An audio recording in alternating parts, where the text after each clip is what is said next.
What's up guys, Sheikh Hasina के जाने से क्यों खुश मोदी विरोधी।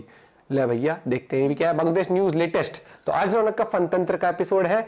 चाहे तो प्लीज सब्सक्राइब, वीडियो कर दे लाइक। 1 2 3 गो। दोस्तों 5 अगस्त को बांग्लादेश की प्रधानमंत्री शेख हसीना को जान बचाकर भारत आना पड़ा। उनके बांग्लादेश छोड़ते ही गुस्साई भीड़ ने उनके घर पर धावा बोल दिया। छात्रों की शक्ल में कुछ भिखमंगे उनके घर से मछली और मुर्गियां तक चुरा ले गए। जिहादियों की इस भीड़ ने शेख हसीना के अंडरगारमेंट्स को भी हाथ में लेकर उसे भी हवा में लहराया। शेख हसीना के देश छोड़ते ही पूरे बांग्लादेश में हिंदुओं पर हमले की बाढ़ आ गई। हिंदुओं पर अब तक 100 से ज्यादा हमले हो चुके हैं। सोशल मीडिया पर कई ऐसे वीडियोस वायरल हो रहे हैं जहां हिंदुओं के घर पर हमले किए जा रहे हैं, उनके घरों को आग लगाई जा रही है, कई जगह मंदिर तक फूंक दिए गए। इस बात की पूरी पॉसिबिलिटी है कि शेख हसीना के जाते ही बांग्लादेश में बेगम खालिदा जिया की बांग्लादेश नेशनल पार्टी और जमात जैसे कट्टरपंथी संगठन हावी हो जाएंगे। ये वो संगठन हैं जो कट्टर इस्लाम को फॉलो करते हैं, जो पाकिस्तान के इशारे पर काम करते हैं, जो शेख हसीना को इसलिए पसंद नहीं करते थे क्योंकि वो भारत की सपोर्टर थी। कुल मिलाकर शेख हसीना के बांग्लादेश का पीएम न रहने के बाद भारत के लिए जो कुछ गलत हो सकता था वो हो रहा है। वहां की 1,30,00,000 हिंदू पॉपुलेशन खतरे में आ गई है। बांग्लादेश की कमान कट्टरपंथियों के हाथों में चली गई है। बांग्लादेश से लगने वाले भारत के 5 राज्यों की सिक्योरिटी भी खतरे में आ गई है।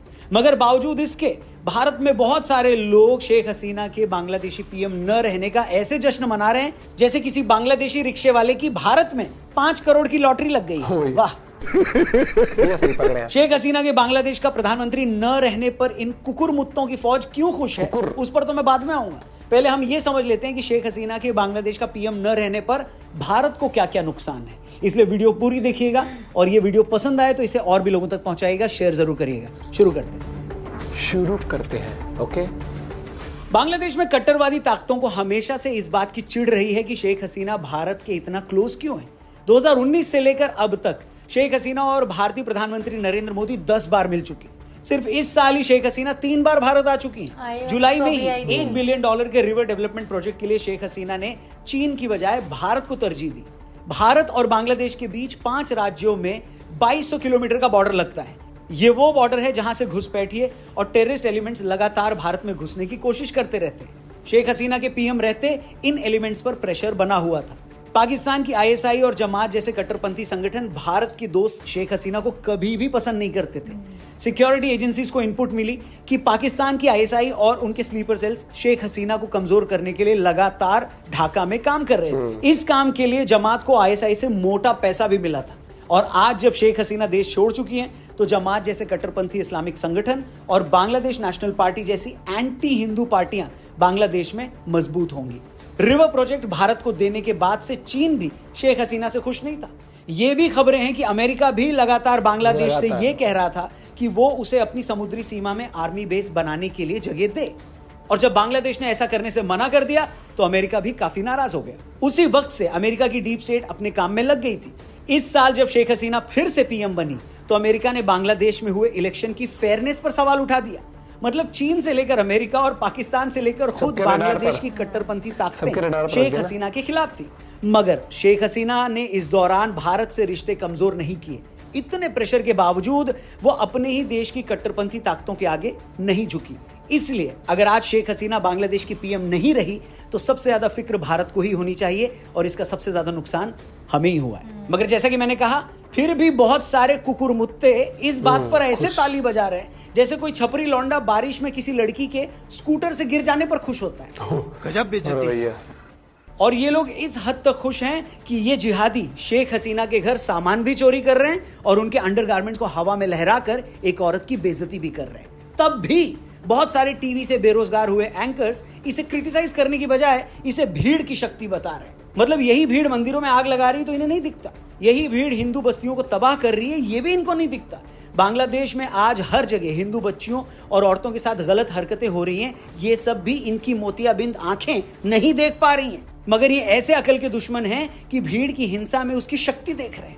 ये वो ढीठ हैं जिन्हें अपने मालिक के पादने में भी आलाप सुनाई देता है। बताइए कौन है ऐसा बेरोजगार एंकर? क्या लगता है आपको? कमेंट करके जरूर बताइएगा। और जब तक आप कमेंट करें मैं आपको बता दूं, हिस्टोरियन इतिहासकार मीनाक्षी जैन मैम के साथ एक अमेजिंग पॉडकास्ट हमने किया जहां भारत के इतिहास को कैसे सैकड़ों सालों तक लोगों ने तोड़ मरोड़ कर हमें पेश किया, हमें झूठा इतिहास हमारे पढ़ा, हिस्ट्री कैसे सही उन लोगों की तरीके पोल से पट्टी नहीं। खुली है, उस पॉडकास्ट में आप जरूर देखिएगा। इससे पहले वाला एपिसोड पॉडकास्ट का ही है, इनफैक्ट आपको डिस्क्रिप्शन में उसका लिंक भी मिल जाएगा। फिलहाल बात करते हैं बांग्लादेश के हालात की। शेख हसीना से नफरत क्यों? शेख हसीना के बांग्लादेश का पीएम न रहने पर खुशी के मारे अपने कपड़े फाड़ लेने वाले इन ग्यांडुओं का कहना है, ओ भाई, ज्ञान वालों को एक सेकंड, ज्ञान। मैंने ज्ञान बोला, ग्यांडुओं का कहना है ओ भाई, कि शेख ठीक हसीना है, के ठीक है। जाने पर हम इसलिए खुश हैं क्योंकि वो डिक्टेटर थी। शेख हसीना के जाने पर हम इसलिए खुश हैं क्योंकि उसने नौकरियों में आरक्षण दिया था। शेख हसीना के जाने पर हम इसलिए खुश हैं क्योंकि उसने गलत तरीके से इलेक्शन करवाया था। अब मैं पूछता हूं, क्या इसमें से किसी भी बात में कोई सेंस है? क्या कोई देश अपनी फॉरेन पॉलिसी इस बात से डिसाइड करता है? शेख हसीना अगर डिक्टेटर हैं तो पूरी दुनिया को तो चीन से वैसे कोई रिश्ता नहीं रखना चाहिए, वो तो डेमोक्रेसी भी नहीं है। अगर शेख हसीना जनता की आवाज दबाती हैं तो चीन तिब्बत से लेकर हांगकांग में क्या कर रहा वो है? तो- उइगर मुसलमानों के साथ वो जो कर रहा है वैसा जुल्म तो पूरी दुनिया में कोई कोई किसी भी के साथ नहीं नहीं, कर सबसे रहा। गंदा अगर विदेशी रिश्ते और इन रखता है। बातों से तय होते तो आज पूरी दुनिया को चीन से रिश्ते तोड़ लेने चाहिए थे। क्या बात है सर। अमेरिका ने यूएन के मना करने के बावजूद अफगानिस्तान और इराक पर हमले किए थे, तो क्या मुसलमानों के रहनुमा पाकिस्तान ने उससे भीख मांगनी बंद कर दी? आज बताइए। वो आज इसराइल अपनी बैठा मर्जी रहता के है। हिसाब से जब चाहे लेबनान से लेकर ईरान, सीरिया और गजा में हमले कर देता है, तो क्या पूरी दुनिया ने उससे रिश्ते तोड़ लिए? पूरी दुनिया तो छोड़ो, खुद अरब देशों ने उससे रिश्ते नहीं तोड़े हैं बॉस। तोड़े। ये है रियलिटी। इसलिए प्यारे मोहन, रिश्ता चाहे दो लोगों के बीच हो या दो मुल्कों के बीच, वो हमेशा आपसी फायदे पर टिका आपसी होता फायदे है। पर। अगर शेख हसीना भारत के लिए सही हैं, भारत के हित को आगे रख रही हैं, अगर उनके पीएम रहने से भारत से लगे बांग्लादेश का बॉर्डर सेफ था, अगर उनके रहते बांग्लादेश के हिंदू सुरक्षित थे, तो भारत को बाकी बातों से क्या लेना देना? उसी तरह भारत भी मेडिकल सुविधा के लिए बांग्लादेशियों को ई वीजा देता है, उनकी पुलिस को ट्रेनिंग भी देता है, नई ट्रेन और बस सेवा के लिए उसे चलाता है, सालों पुराने बॉर्डर डिस्प्यूट सॉल्व करता है, गंगा जल समझौते के लिए जॉइंट कमेटी बनाता है, तीस्ता नदी प्रोजेक्ट के लिए भारत से एक टीम बांग्लादेश भेजता है। तो बताइए, बांग्लादेश को उससे क्या प्रॉब्लम है? और इल्जाम तो किसी पर कोई भी लगा सकता है बॉस, बड़ा सिंपल काम है। आप कह रहे हो बस कि इल्जाम बांग्लादेश में लगाना। इलेक्शन फेयर नहीं हुए इसलिए लोग गुस्से में थे। अरे भाई, शेख हसीना की आवामी लीग को 300 में से 240 सीटें मिली थी, तो आप ये कहना चाह रहे हैं कि उन्होंने 240 सीटों पर धांधली कर ली और इसलिए उनके खिलाफ जो हिंसा हुई वो जस्टिफाइड थी। अब ये सेम लॉजिक तो ये लोग भारत में भी दे देते हैं। भारत में भी इलेक्शन से पहले ईवीएम के नाम पर हर इतनी साल- छाती हर साल फूटी करते गई हैं। कि उसकी आवाज से 6 महीने में हर बार 50 करते बार हैं। तो कुंभकर्ण की भी नींद टूट गई। मगर भाई, इलेक्शन क्या के हो रहा है? बाद जब इंडी गठबंधन को 225 सीटें आ गई तो ईवीएम छाती कूट गैंग शर्म के मारे गटर में छिप गया। बोलिए। अभी तक आया नहीं बाहर। ये तो आया नहीं, ज्योति कोई खोल बोल रहा नहीं है। भी और हम पर अभी फ्री एंड फेयर इलेक्शन ही अगर किसी देश से रिश्ते रखने का पैमाना है तो पाकिस्तान से बड़ा चुनावी फ्रॉड पूरी दुनिया में कहां होगा? ये तो जहां सबसे ज्यादा example सीटें है। जीतने वाली फ्रॉड है। पीटीआई के लीडर इमरान खान आज भी जेल में है। हमने तो भारत में कभी नहीं सुना कि हमें पाकिस्तान से कभी बात नहीं करनी चाहिए क्योंकि वहां पर फेयर इलेक्शन नहीं होते। इनफैक्ट भारत ने तो तब भी पाकिस्तान से बात की थी जब वहां मुशर्रफ जैसा तानाशाह कुर्सी पर बैठा था। वो मुशर्रफ जिसके चलते भारत को करगिल जैसा युद्ध लड़ना पड़ा था। हम तो आज भी मालदीव के उस राष्ट्रपति मोइजू से रिश्ता रखे हुए हैं जो इंडिया आउट कैंपेन चलाकर मालदीव का राष्ट्रपति बना।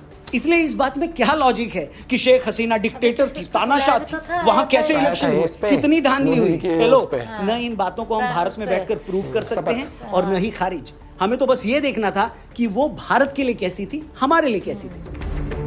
रिजर्वेशन का झूठ। Let's dive into this. रही बात रिजर्वेशन पर मचे ताजा घमासान की, तो उस बात में भी कोई लॉजिक नहीं है। अरे भाई, ये रिजर्वेशन तो 2018 में खत्म कर दिया गया था। वो तो हाल ही में वहां की हाईकोर्ट ने एक बात कही कि उस रिजर्वेशन को दोबारा लागू किया जाए। हाईकोर्ट ने ये बात कही और एक सेक्शन सड़कों पर आकर दंगे करने लगा। फिर जुलाई में सुप्रीम कोर्ट ने हाईकोर्ट के फैसले को पलटकर लगभग हर तरह का रिजर्वेशन खत्म कर दिया, जिसके बाद बांग्लादेश में 90% से ज्यादा सीटों पर कोई आरक्षण नहीं रह गया। सवाल यह है कि आरक्षण फिर से हाईकोर्ट ने लागू किया, उसे हटाया सुप्रीम कोर्ट ने, तो इसमें शेख हसीना कहां से आ गई? ये गड़बड़ है प्लानिंग थी। हैरानी यह है कि जुलाई के आखिरी हफ्ते में सुप्रीम कोर्ट ने जब आरक्षण खत्म कर दिया था तो उसके बाद तो शेख हसीना के खिलाफ चल रहा आंदोलन भी बंद हो जाना चाहिए था, लेकिन अगस्त में वो फिर शुरू हो गया। फिर इस पर दोबारा। स्टूडेंट्स की शक्ल में छिपे जिहादी नई डिमांड ये लेकर तो- सड़क पर आ स्टूडेंट गए। लग ठीक रहे हैं, वैसे ही बताइए। जैसे किसान जैसे आंदोलन के किसान टाइम आंदोलन। कुछ लोग सड़कों पर आए तो फार्म बिल को लेकर थे, लेकिन इनमें से कुछ लोग उस आंदोलन में खालिस्तान के झंडे फहराने लगे। अब एंटी फार्म लॉ आंदोलन अचानक से कुछ लोगों के लिए प्रो खालिस्तान आंदोलन कैसे बन गया, कैसे बन ये गया? सभी को पता है। बताइए। बात तो सही है। बाहरी इसी ताकत तरह है। बांग्लादेश में पर नहीं। रिजर्वेशन का विरोध कर रहे काफी छात्रों को, स्टूडेंट्स को, न आरक्षण से मतलब था और न ही किसी और चीज से। वो पूरा हिंसक आंदोलन शेख हसीना को हटाने की साजिश थी। अब इस साजिश में बांग्लादेश के लोकल एलिमेंट्स के अलावा अमेरिका का डीप स्टेट भी शामिल हो सकता है, चीन भी, और पाकिस्तान का आईएसआई तो था ही। मगर ये मत कहिए कि ये स्टूडेंट्स का कोई स्पॉन्टेनियस मूवमेंट था। छात्रों की शक्ल में जो भी थे वो एक खास पार्टी और संगठन के ही लोग थे, ये क्लियर है। तो की खुशी। तो बॉस, भारत को शेख हसीना के जाने से क्या नुकसान हुआ, हमने आपको वो बताया। शेख हसीना को लेकर भारत के कुछ कुकुरमुत्तों की क्या शिकायत है, क्या कंप्लेंट है और उस शिकायत में कितना दम है, हमने आपको वो भी समझाया।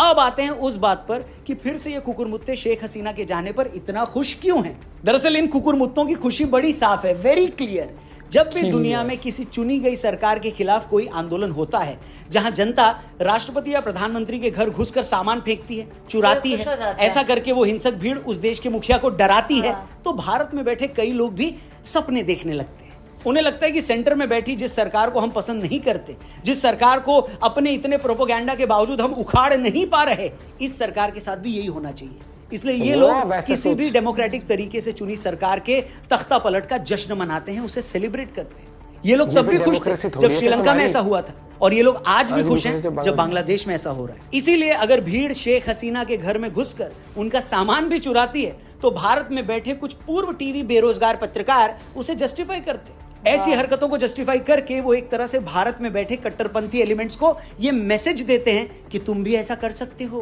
ये पूरी तरह से जायज है, आज तुम भी दबाए जा रहे हो। यानी ये लोग उस भीड़ तक एक मैसेज पहुंचाते हैं कि देखो प्यारों, पूरी दुनिया में सताए हुए लोग सरकारों को उखाड़ कर फेंक रहे हैं और तुम अभी तक टीवी पर नचबलिए देख रहे हो। जाओ जाओ, अपने जैसे 50-100 और सिरफिरों को इकट्ठा करो और बोल दो सरकार पर हमला। कुछ भी सरकार को उखाड़ फेंकने की इस हवाई हसरत में ये लोग इस हद तक अंधे हो चुके हैं कि शेख हसीना के बांग्लादेशी पीएम न रहने पर भारत के साथ सिर्फ और सिर्फ बुरा होगा, ये इनको समझ नहीं आ रहा है। वहां के लाखों हिंदू खतरे में आ जाएंगे, पाकिस्तानी एलिमेंट्स वहां अपनी जड़ें जमा लेगा, बांग्लादेश से लगे भारत के बॉर्डर से घुसपैठ बढ़ सकती है, चीन भी बांग्लादेश को अपने पाले में ले लेगा। इन कुकुरमुत्तों को इनमें से कुछ दिखाई नहीं देता।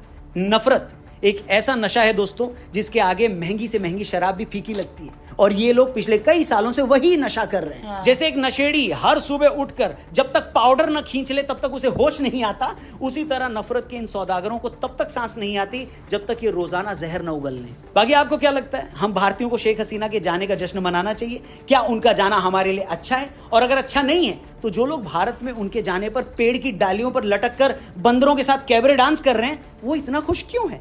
आपकी इस पर जो भी राय है, जो भी ओपिनियन हो, कमेंट करके जरूर बताइएगा। और ये इंपॉर्टेंट वीडियो सब तक पहुंचनी चाहिए, इसलिए इसे भी जरूर शेयर करिएगा, अपने हर एक दोस्त तक पहुंचाइएगा इस वीडियो को। बाकी चैनल को भाई शेयर जरूर करना वीडियो। और एक पॉइंट मैं बहुत नॉर्मल रखना चाहता हूँ कि सबसे अच्छी बात इंडिया के लिए क्या थी कि वो प्रो इंडियन थी, प्रो इंडिया, और वो प्रो इंडिया थी। चाइना से पहले इंडिया के पास आती थी, कोई प्रोजेक्ट तो कुछ हो, पाकिस्तान की एंटी थी। दूसरी बात आती है यहाँ पर कि वो इंडिया वो जो बांग्लादेश बॉर्डर है वहां पर कोशिश करती थी कि चीजें ठीक रहे। लेकिन अब गड़बड़ ये है कि जो बाकी पार्टीज हैं, या जो सुनने में आया कि वो पाकिस्तानी माइंडसेट रखती हैं उस तरीके का, और अभी आप देख रहे हो कि क्या हाल मचा दिया। भाई ये डेमोक्रेसी तो है ही नहीं, बांग्लादेश भी पाकिस्तान की तरह मैं कह दूंगा, जो अब हाल मच गया है। अब तक चलो डेमोक्रेसी थी, डेमोक्रेसी से वो सीट जीत के आ रही थी, लेकिन अब वहां पर कि मतलब वहां की आर्मी, ठीक है, अगर वहां की आर्मी वहां की इनके अगेंस्ट थी, मान लेते हैं, ठीक है, तो वो इतनी अगेंस्ट थी कि मतलब वो चली गई देश छोड़ के, कि उसके घर में पब्लिक घुसा दी, वहां की पार्लियामेंट में लोग तो उनको चाहते ये थे ना, यही चाहते थे। अगर आर्मी टेक ओवर भी कर रही है तो आर्मी टेक ओवर करके ये करवा रही थी क्या वहाँ पे? यही तो था उनका। ये तो आर्मी को मिल गया पैसा, भीड़ को मिल गया पैसा, बाहर से मिल गया पैसा, हर एक चीज फंडिंग होती है, बहुत बड़े लेवल पर होती है। और इस चीज में ये सोचने वाली बात आ जाती है कि इंडिया अब क्या कदम लेगा, क्योंकि यहाँ पर आप ही देखना, जो भी लीडर इनका आएगा, अगर वो प्रो पाकिस्तानी हुआ या प्रो चाइना हुआ, या फिर चाइना उस पर अपना कंट्रोल जमा लेता है ज्यादा बॉन्डिंग अच्छी करके, तो इंडिया के लिए ठीक नहीं है। और अगर पाकिस्तानी माइंडसेट हो जाता है, उनके रिश्ते पाकिस्तान से बेटर हो जाते हैं, तो आप ये समझना कि टेररिज्म अभी तो पाकिस्तान की तरफ से आता था, इनकी बॉर्डर की तरफ से भी शुरू हो जाएगा, अगर वो वैसे हालात बन गए तो। लेकिन एक चीज देखियो, ये तब भी पाकिस्तान तो तब भी बहुत उछला था अफगानिस्तान पे, और अब देखना इन्हीं की कितनी बजा रखी है उसने। नहीं, लेकिन यहाँ पर बात दिलचस्प ये है कि इन्होंने जो किया इसकी जड़ समझ नहीं आई।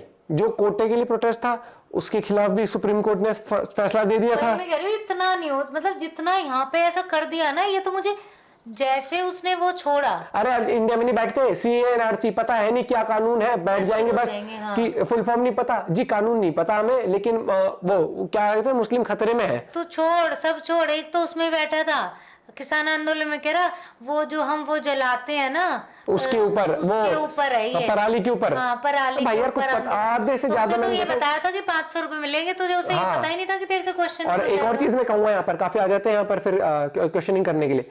हम यहाँ पर उन तत्वों के लिए, उन लोगों की बात करें जिनको कुछ नहीं पता होता आंदोलन से रिलेटेड, लेकिन उस भीड़ में शामिल हो जाते हैं, फंडिंग के हिसाब से कह लो, कुछ कह लो, ठीक है। नहीं तो जिसको कुछ पता नहीं आंदोलन का, आओ देखना था, वो अपना घर छोड़ के क्यों आके बैठेगा वहां पर? या तो भाई जो जरूरतमंद है, या फिर जो रियल में सफर कर रहा है वो आके बैठे हैं लोग। लेकिन जो भीड़ में दिख रहे हैं वहां पर, जिनका कोई लॉजिक नहीं है और प्रोटेस्ट कर रहे हैं, हम तो प्रोटेस्ट कर रहे हैं, पता नहीं है मुद्दा, तो वो समझा करो कि जब भीड़ निकलती है तो उसमें वैसे लोग भी होते हैं। आप ये देखना, मान लो कि वो प्रोटेस्ट हो रहा है, वो शांतिपूर्ण तरीके से हो रहा है, ठीक है, क्योंकि प्रोटेस्ट करने का सबको हक है, शांतिपूर्ण तरीके से करो। लेकिन फिर इस चीज के अंदर ना कुछ ऐसे लोग शामिल हो जाते हैं, भीड़ में ऐसा कांड कर देते हैं, वायलेंस फैल जाता है, उस समय प्रोटेस्ट की अहमियत चली जाती है, लेकिन वो फिर वो प्रोटेस्ट का वो और सबसे ज्यादा उस फिर तरीके से रूप लेता है कि जब वो फिर प्रोटेस्ट करने वाले भी बेचारे ब्लेम में आ जाते हैं, हाँ। क्योंकि वो शांतिपूर्ण कर रहे थे। हाँ। तो इसके पीछे बहुत पॉलिटिक्स, बहुत लोगों का इन्वॉल्वमेंट भी हो जाता है भैया। मिलता हूं आपसे वीडियो के साथ, बाय बाय, टेक केयर।